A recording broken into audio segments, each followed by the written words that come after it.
तू है ही दो लिखी है ਉਹ ਜਾਨੀ ਜਾਨੀ ਹਾਂ। ਤੇਰੀ ਮਾਂ ਟੈਲੀਵਿਜ਼ਨ ਚ ਆਈ ਆ ਪਰ ਨਾਲ ਡੱਬੀਆਂ ਵੀ ਆਈਆਂ ਨੇ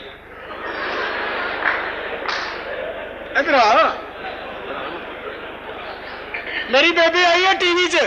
नाल डब्बियां भी आई ने ਹਾਂ तेरी बेबे इन्नी शौकीन है अपने मलमल के झगे नाल डब्बियां नहीं छड़दी डब्बियां नहीं छड़दी तुन्नी भावे पूरा शहर वेख जाए स्वाह की टोपी पाई सिर ते ਸਵਾਦ ਦੀ ਟੋਪੀ ਕਰਦਾ ਕੀ ਹੈ ਸੈਕੰਡ ਹੈਂਡ ਜਿੰਨ ਦਾ ਬੱਚਾ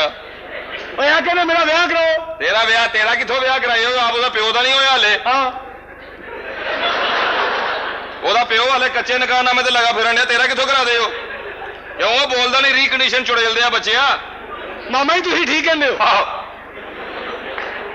ਮੂੰਹ ਨਾ ਖੋਲਿਆ ਕਰ ਮੂੰਹ ਨਾ ਖੋਲਿਆ ਕਰ क्यों ਲੱਗਦਾ ਸਾਗ ਵਾਲੀ ਕੌਲੀ 'ਚ ਥੋਮ ਦੀ ਤੁਰੀ ਪਈ ਏ